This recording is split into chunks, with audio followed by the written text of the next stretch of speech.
So, welcome to Shades of Life. And Jan's going to get us started here. Hey, I have been reading Terry Tempest Williams' new book, The Glorians, and the one section that I just read really resonated. The story was very similar to someone that I know here in Pennsylvania. Um, she's writing about ending her relationship at the University of Utah and wasn't sure if she had decided or they had decided or if it had just happened. And the person that I know here was a teacher at a Mennonite school who began to explore other religions in a way that made some of the parents uncomfortable. And it was the same outcome. She left, but she isn't sure still if she was forced out or if she decided it was time for her to leave. And it just made me think about being an outsider when you don't want to be. And most of my life, I have felt like one, like I didn't fit wherever I was. And I just, whether it's 40 years in the desert, there are so many threads of exile or being shunned or being outside, and how you grow with that, how you hurt with that, how you become who you are as a result of that. So just a quick question, Janet. And what to you does being an outsider mean? I think of it in terms because I'm firmly convinced that if we're going to move forward with changes in the world, we have to develop community. But then when does community become something that, in my mind, it was, well, we get to meet people and we try to build connections and so that we can rely on each other. But then this notion of being sent away just was like, okay, that's the other side of being in community, is they might say you don't belong. Some of the examples, um, when I was in sixth grade, my mother became Catholic. And so overnight, we went from public school to Catholic school. And I didn't know any of the norms. I didn't know some of the prayers. We never had diagramming sentences. And everybody thought that I was like really stupid. And it's just the way that the collective forms us, both good and not good. So I don't know if that prompts anything. So I'll play in a little bit and see where it goes. Janet, I appreciate the naming. When I hear Terry Tempest Williams, that piques my ears a little bit. I don't know her personally, but I know of her connection to Utah and some of her writing. Utah, where I live, the U of U is University of Utah is like 15 minutes from where I'm sitting right now. Um, I appreciate the topic of departures. So, exiles is a strong one, but departures is maybe what I'm going to speak to, and some things learned. There are some departures that I've lived without thinking that they were departures. One was a move from Canada. I grew up and was raised in Edmonton, Alberta, and in my young 20s, I decided that I wanted to move down to Utah. And I thought it would to be with some friends, and I thought it would be a year, and then I would be back to Edmonton. And that 1 year of school turned into 2 years of school, and that turned into a job, and that turned into life and relationships and all those things. And so here it's been 40 years now since I moved from Canada. And that represents a pretty significant departure for me. Departure from homeland, yep. Departure from a family system, even though I wasn't thinking of it that way. I've remained very close to most of the family folks and family relationships were there, but it put me into a new spot and a new identity and a new geography. And I think I already have something in me that seeks to sort of be a bit quiet and curious and learn how this new thing works. And I think that's true for my relationship with moving from Canada into the United States. I have other departures, but maybe I'll come back to them. I'll just headline them because another departures that were both painful and healthy at the same time. Departure from a faith community and church body after 20 years, and then departure that is divorce and separation from a spouse. That's a pretty big departure also. I feel like I've grown really well in the end in all of those departures, but boy, there were sure some days where it didn't feel like it was going so well. I'll stop there.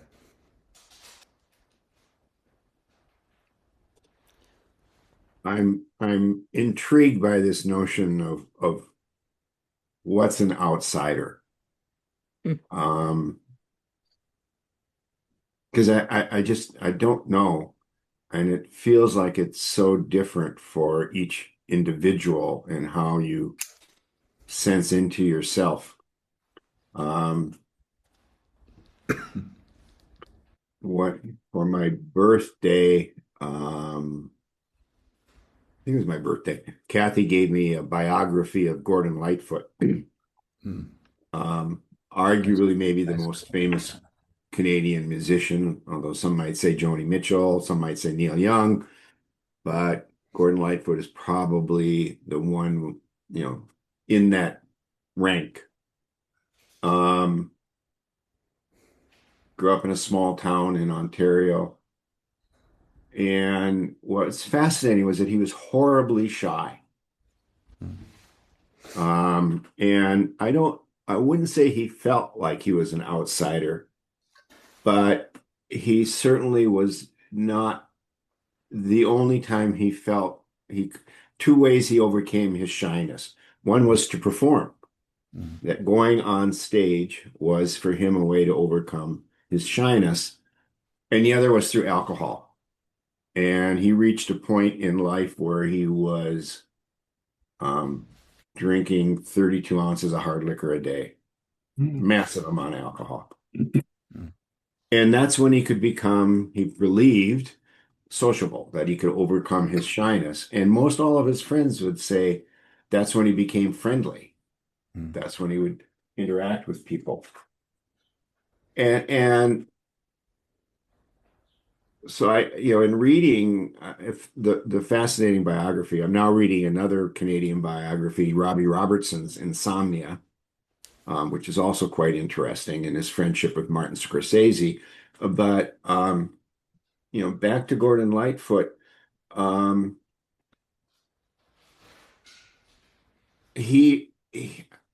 it's clear that he was most happy by himself in his small room writing. That's where and that process destroyed a lot of love relationships. He maintained some other, like his band. He was deeply loyal to his band and them to him, and they were with him, some of them 30 plus years. But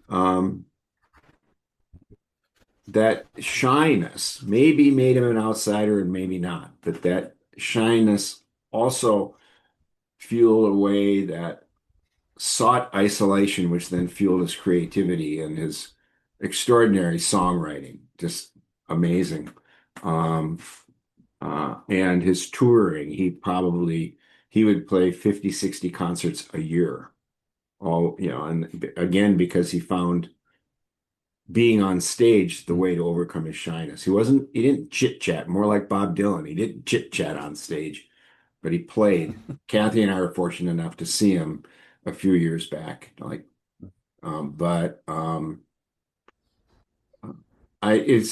like, what makes an outsider? Is it a belief that's different than the community, the norm? Is it a personality trait where is it a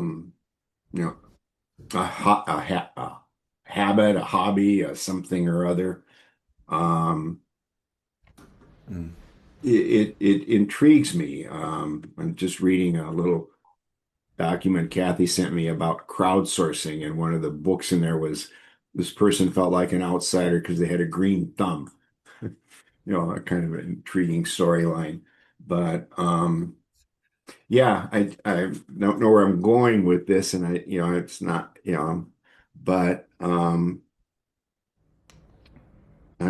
just sort of, yeah, intrigued by this notion of what makes an outsider. Mm. So I feel like we've got three kind of related themes going here right now between what's an outsider, what about departures, and what about being forced out, or was it time to leave? Mhm. Um, and I would add into that sort of inclusion and exclusion, and I'll pick up on that in a second. So in terms of departures, Mm. or being forced out or time to leave, I think about the job that I had early in my career where I was the executive director of an Atlantic Canadian health charity Mm. and clearly overstayed my welcome because I didn't know what I wanted to do next was part of it. And I was fired from that job. There were a number of extenuating circumstances. And what I used to say to people is that it was mutual, but it wasn't agreeable, or it wasn't what's the amicable. It wasn't amicable, which I still feel is true. Mm. And when I think about things like that, forced out or time to leave, maybe it's both, right? Like maybe it's the time has come for a change, and however that gets initiated, it gets initiated, and it's not always easy, but it's also not always bad. So when I Mm. think about departures, I also think about that job because I was definitely a departure. I've never left Nova Scotia in terms of where I live, so kind of always stayed pretty close to home. Um, there are, I think that there's a number of times I felt like an outsider, and there's also a number of times kind of want to come back to inclusion and exclusion. And I almost wonder if total inclusion is a myth that we like to tell ourselves because we like to believe that we are completely welcoming to everybody, or certain groups are completely welcoming to everybody. And yet I have been part of groups where I am an outsider, and where the group is not particularly welcoming to me or to things that I might bring to it, Mm. mostly because there's like personal dynamics going on and other things like that. So um, I hesitated when I mentioned about inclusion and exclusion because we do work around creating inclusive environments and things like that. So I kind of hesitate to call out that work as maybe something that's not quite as inclusive as we would like it all to be. Um, and I think that whenever there are groups, there are boundaries, and some people are in the group and some people are outside of the group. And do I feel like when Jerry, when you were describing about oh shoot, Gordon Lightfoot, uh was he an outsider, or like how much of that was his own choice Mm. around things? So yeah, so it's interesting, interesting topic, and I think some interesting theming through all of this. Mm. And maybe just I want to say Jerry and I have looked at the brain science around and the neurochemicals around whether you feel included or excluded, and it's pretty stark. Like when you feel included, it lights up the pleasure neurochemicals in our brain.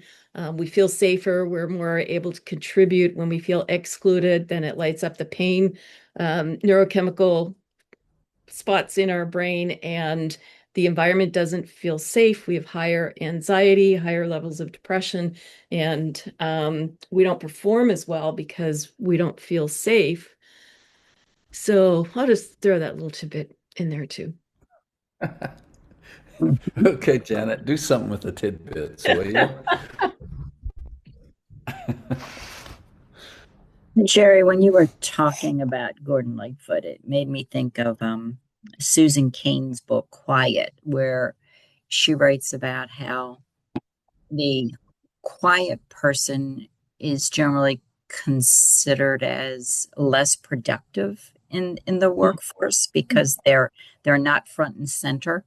And just the way, and having been one of those most of my life, told I was shy as a child. I never felt like I was shy. I just liked quiet spaces. So I think I needed more quiet than most people. But it's not the majority. So it's strange to always, shouldn't say always, to often feel like I'm on a different planet from many other people. And it has been a source of discomfort, but mostly more growth. It's made me question what I believe and where I am, and pay attention differently. And that's one of the things Susan Cain talks about, is that quiet people bring something that is unique into a group setting that they don't realize they need until it shows up. So I'm just, it hurts to watch people hurt. You know, when they are the outsider, or if they've, as Kathy said, overstayed your welcome. But that doesn't mean it's a bad thing. So I'm just sitting in the conundrum of it, you know, and Are you complete there, Janet? You got something yes. else cooking? Nope. I'm good. Thank you. Okay, I'll try to string a few things because I feel something alive here and I'm not quite sure how to string them together. So let me just play for a minute. Kathy, to your point, I think the language and maybe the mentality that goes with insider outsider as a dichotomy feels misleading. So yeah, you know, sometimes I'm an insider, sometimes I'm an outsider. Most of the time I'm something in between. And oh shoot, I got all kinds of noise here. I'm an outsider now. I'll pause for a minute. Well, we can hear you. Yes. Can you hear the machinery in the background? Yep. You can still hear me. Oh, You're saying keep going. Is that what you're saying? Yes. Yes. Yeah, I'll do my best because now I feel like I'm going to be shouting over my own voice here. So there's mythology in the insider and the outsider because most of the time we're some degree of both and maybe some other things too. And there's a harmful framing of the either or of that. It's a painful thought, and neuroscience, as you were just describing, Kathy, sort of affirms the different chemical state of a perceived belonging and of a perceived not belonging. So there's something important to myth break in all of that. When I think of one of the contexts for me to feel like a complete insider and how I loved it was just with a friend. I had a friend from grad school way back in the day, and we were just kind of tight in a friendship way. And we had sort of a matched mentality or whatever it was, and a matched sense of humor. And it just felt like it was so much fun. And over a period of about 10 years or so, her and her husband and me, and we'd get together, and I could just feel like utter belonging there that felt so crazy easy. And how delightful that was. I've also felt some outsider times, but and let's see if I follow that for a minute. Sometimes when another person or another group perhaps imposes the language of we as a Mm. defining thing, like we know but you don't, that's fucking maddening to me. Like that one gets under my skin a little bit. Another of the thoughts to weave here, as I go back to Terry Tempest Williams and what you were describing, Janet, instead of the language of outsider or some of the departures and exiles, I'm just going to, or maybe add another term, like she's an edge dweller. And Mm. for me, I like Yeah. the edge dweller. Like I relate to that. I identify with that. It feels to me like there's a lot of norms uh, where I've had to learn to claim my own position or desired position to be outside of that norm. And so something about the edge dweller piece of it is appealing to me. Oh, and then something about the introvert-extrovert. I was in a workshop last week, and one of the tools brought by my colleague in that one is a personality typing system, and it does include a bit of introversion, extroversion. And I was just saying with that group of people there, look, on the whole, I'm an introvert, but I'm also a situational extrovert. I have found that term really useful. So when I'm in front of a group like that, you know, there's some life to me of guiding, steering, inviting, challenging, affirming, all of that. So there's so many different layers of that. But maybe the most significant thing I'm coming back to is I like the notion of edge dweller. And I feel like I'm one who kind of looks for, well, what are the ways to be on the edge here? And how we need edge dwellers too. I just did my own thing there. I think humanity needs edge dwellers and always has. So maybe that's a bit of the stirring that I have for now.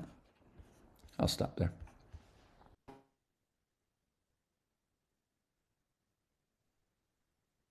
Well, I'm going to flip my question a bit, and what does it mean to be an insider, as opposed to what, intriguing by being an outsider? And I think I'm kind of in agreement with you, Tennyson, about not doing the binary here.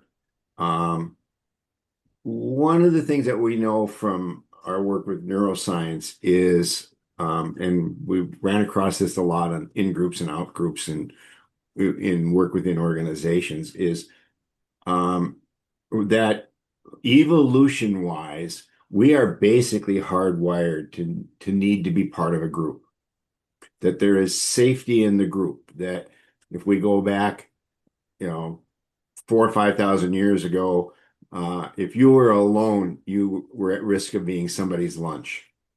And so it was important to be in a group because that meant you were safer. Maybe not every group was completely safe, but you were safer. And that's just hardwired into us, to the desire to be part of a group. It explains to some ways why we stay in groups longer than we should, or we stay in groups that we ultimately may even disagree with the perspective of the group or the work of the group, because being outside of it, potentially means being alone, and that's not safe.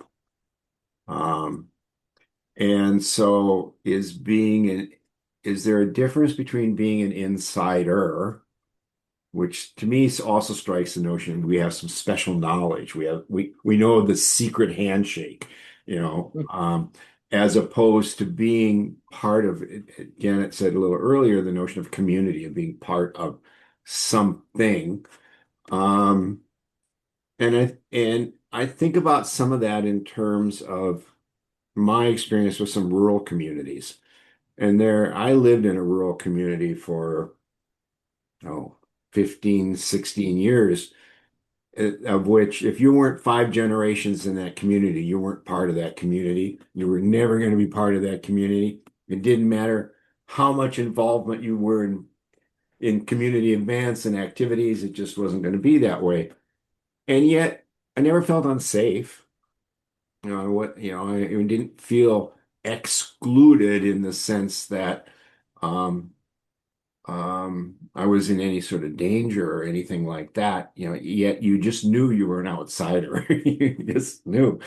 What is it in Maine? You're from Maine or you're from away? You're not from Hmm. away if you haven't been there for 4 or 5 generations. Um, and so I'm just this notion of what I'm even more intrigued about what makes an insider as opposed to being within a community, within, a group. And I don't know. Just a couple last thoughts about Gordon Lightfoot is I think partly he made a choice, definitely. Um, but he was quite, there are just so many things about him that he was very generous. He gave money away all the time to people that were in trouble. He performed dozens of free concerts to raise money for hospitals and environmental groups and homeless and kids and all, he was just quite a um, generous human being, even though he felt really his inside group was his band. And beyond that, it was just hard for him, and he'd been that way. He'd been performing since he was 3 years old. Plopped him up and sang at church when he was 3 years old. And it was quite amazing. But anyway, this notion of belonging or being part of a community strikes me as maybe different than knowing the secret handshake.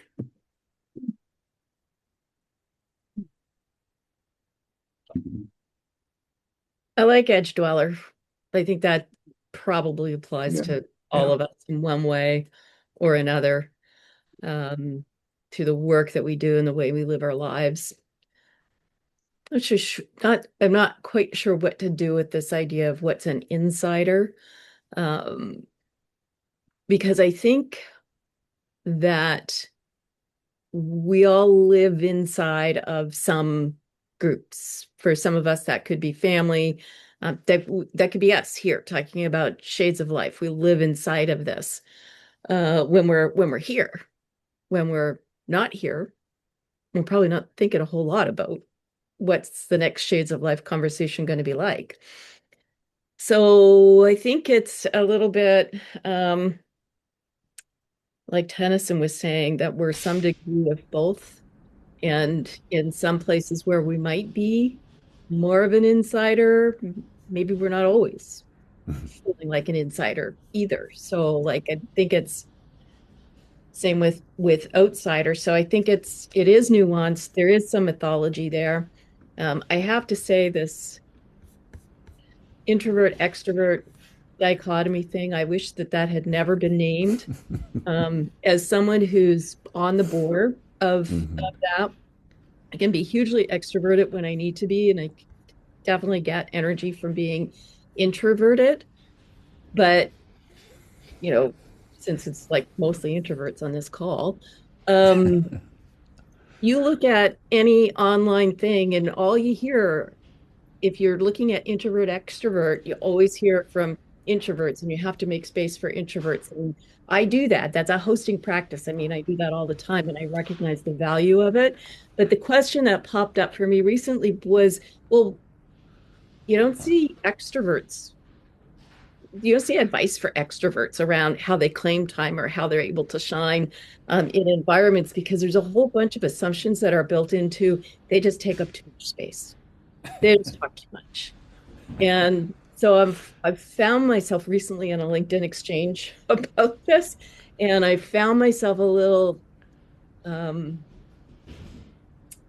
what's the word? A little like, I don't know. Is it always incumbent upon extroverts to give up space for introverts? What about those spaces? And it kind of comes back to me to, and where are the places that extroverts can also shine, that is not necessarily up on the stage with a microphone. Okay, that's it. I'll stop. I also very much like edge dweller. It's it's it's more embraceable than being told you're always sitting on the fence, which has been a very common experience for me, being able to see both sides of many things. And um,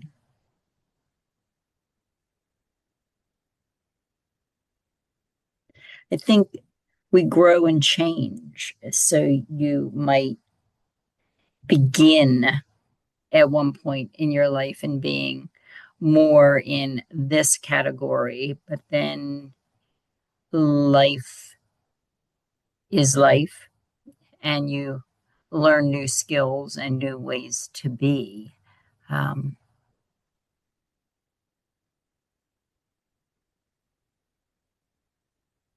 I found it amusing the first time my husband told me I could talk to anyone because never felt like I could talk to anyone. But then after 20 years of being a reporter and knocking on doors, I learned that I could talk to anyone. So, but the way we see ourselves doesn't always evolve with the reality.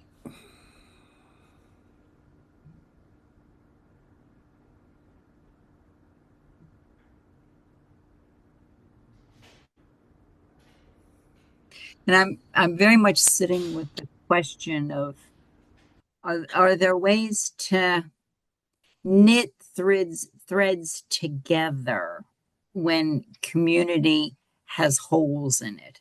Mm. And if you're an edge dweller, sometimes you see the holes before they're obvious to others. And I feel like I'm at that stage in much of my life right now, but I've never looked at it from this angle. So I'm not quite sure what can I do? Because I think we need more community, more real community, not just belonging to the are you Republican or Democrat? Are you American or Canadian? Are you for this? Are you against that? There, I'm personally trying to find ways to knit those holes or to embroider over them or to patch them or to create ways for more connections. Dennison, if you're talking, we can't hear you. I wasn't talking, but I was thinking. So now I think I'll talk out loud. uh,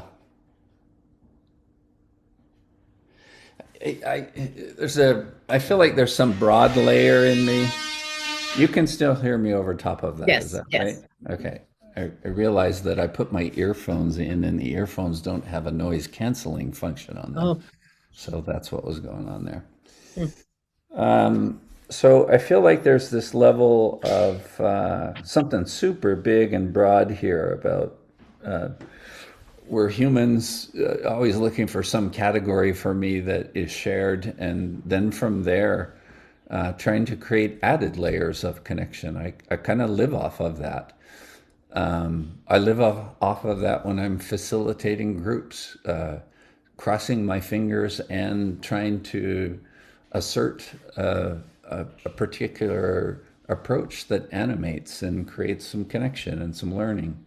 So I've got something super broad in me there, and then I've also got something that pulls it down a little. Last week I was working with a group. It's a corporate group, and the buddy I was talking about earlier, and the typing system that he brings. It's actually the insights. There's some broader name for it, but that's one where you're a blue, a red, a yellow, or a green. And I'm my whatever. Well, I know that in that system my color is green, but what I was going to say is I'm whatever color resists the classification by color. That's me. So I've got some of that in me, which means in a more healthy way, like take it with a grain of salt. You know, everybody's got some red, everybody's got some blue.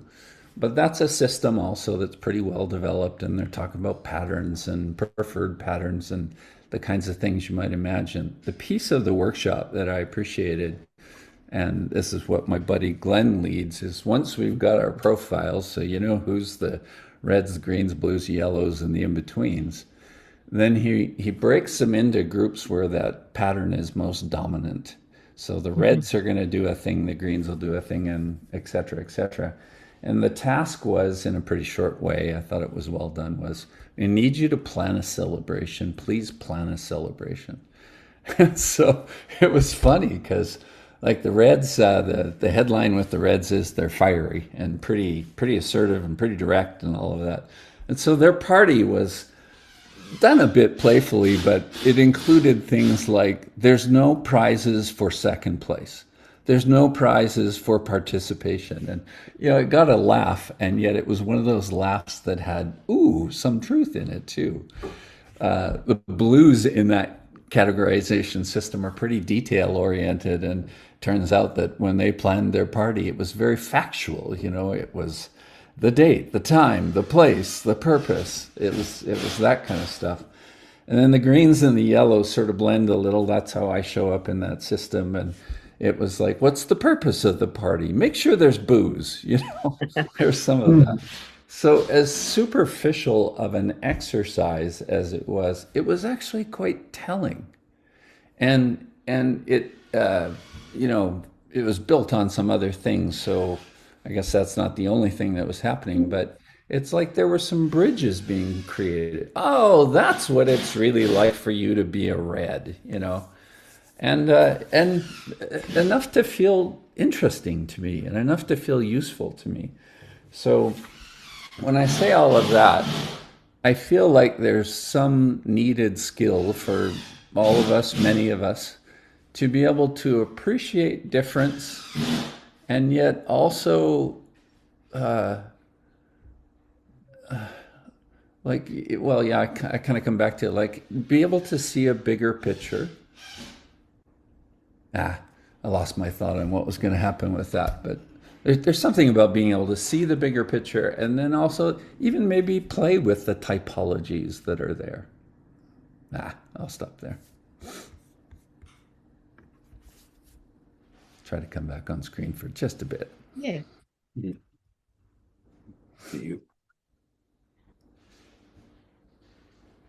One of the things I love about these conversations that we have is there's always some insights or reflections that continue after the calls. And I appreciate Kathy sharing some of them in the little video clips that she makes. So Kathy and I are up to our eyeballs in this book on grandparenting, and that we're diving deep into. And I'm just now sort of reflecting on what from this call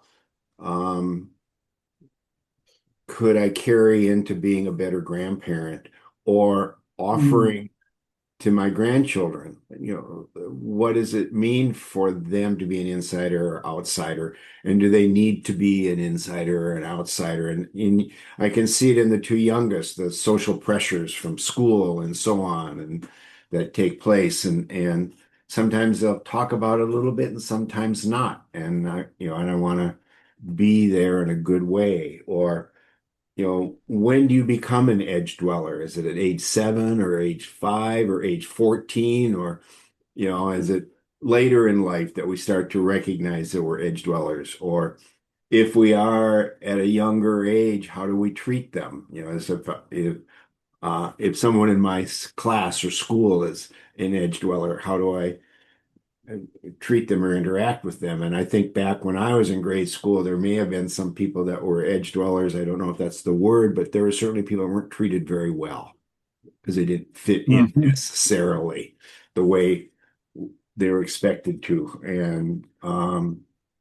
so, this notion of belonging and community and safety and whether there's a need to be an insider because you behave in a certain way, or this need to follow, do we, what are those things that I can carry away that just will help me be a better grandparent, or might be helpful to my grandchildren. That's just, this isn't meant to necessarily be a checkout as much as just spinning around right now, Yeah. as I've listened to the conversation. So I'll end it there.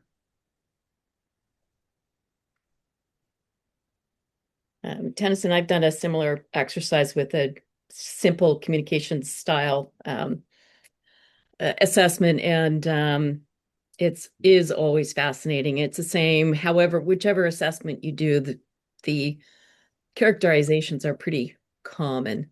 Now, usually it's like clean out a garage or plan a vacation or something like that, but I like to plan a celebration. Might have to use that at some point down the road. When I talk to people about kids and or grandkids, I often quote Wayne Dyer, who said that kids are born with an agenda. It's never left my mind, because it's so true. Even if you just have one child, you know that kids come into the world pretty much with some kind of agenda, personality. You could see their personality really, really at a really young age.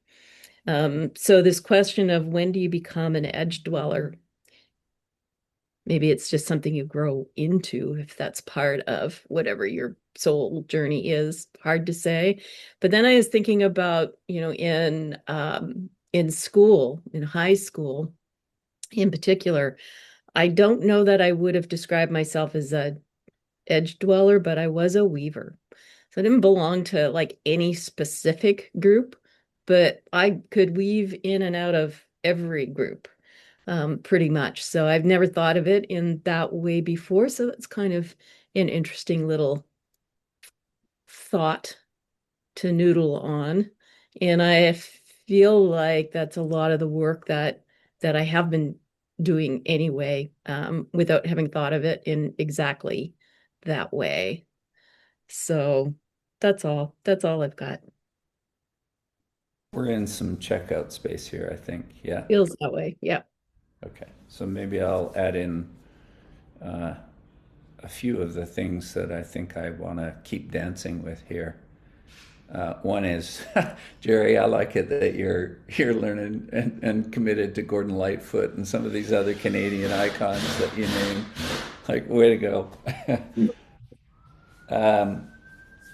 When I think of edge dweller, and when I think of a little kid that probably wouldn't use that language, would use something like "nobody gets me," or Mhm. or Mhm. or some version of that, and how utterly good and valuable it would be for, be it a parent or a grandparent or somebody else, who would be able to sit with that kid and say, "Oh, I can see that's bugging you, or maybe hurting a little bit, but let's maybe talk a little bit more and kind of make it cool to be an edge dweller." Or introduce something like, let's celebrate you. Everybody's going to find themselves on the edge at some point. You're having your moment now. When I think of that person, I feel like my grandma Ross was one of those people, even though she didn't use that language. She had that tone to kind of celebrate my own difference, I suppose. And then maybe my last thing is that, like maybe one of the things that lays underneath this conversation is a question. I'll name it as one of my questions about how to be open, or how to be open to things that are different, or things that are confusing, or things that are unusual. And I'd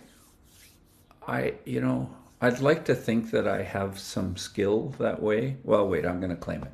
I'm saying I do have some skill that way. And I'm watching it play out in a rather easy circumstance right now, which is a summer vacation is coming up to Fairmont, British Columbia, which is a return to an old family hotspot for us. But it's been 6 or 7 years. So we're trying to get the grandkids back together, and my parents are the grandparents in that one. Now there's another generation. There'll be 4 generations there. Well, the old version of this was, we'll see you at the cabin.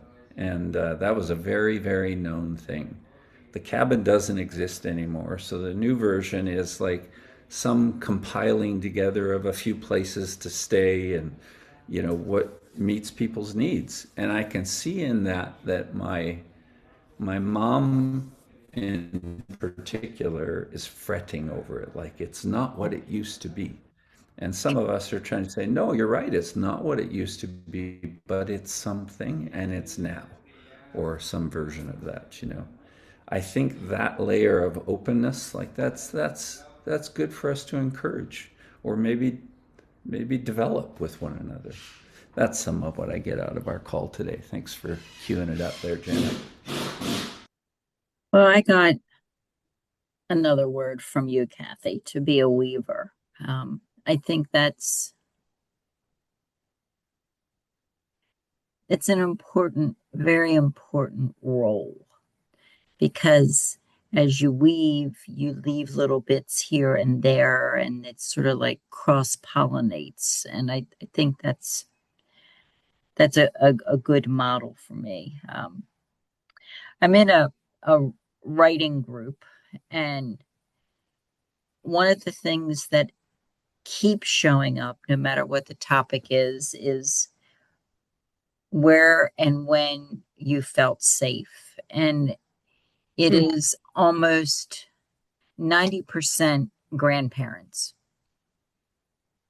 So the coming back to that, I think, is very important, not just for me, but for that kind of safety. Not having answers, just going into the questions with the little ones, and just exploring. I think that models for them.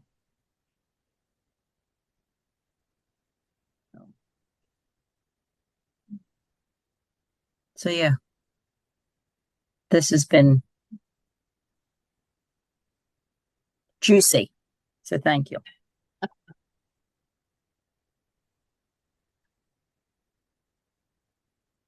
I just add one quick closing thought. I appreciate this, and that's just kindness. In all of this noise around us right now, kindness seems to be really important. And I think that's an ongoing conversation to have with some of my grandkids is what's kindness? You kindness to the edge dweller, kindness to the misfit, kindness to your good friend. Now, I think a little more kindness in the world would be great right now. Mm-hmm. Absolutely. Very good. Well, I think that's a wrap, friends. Thanks, everyone.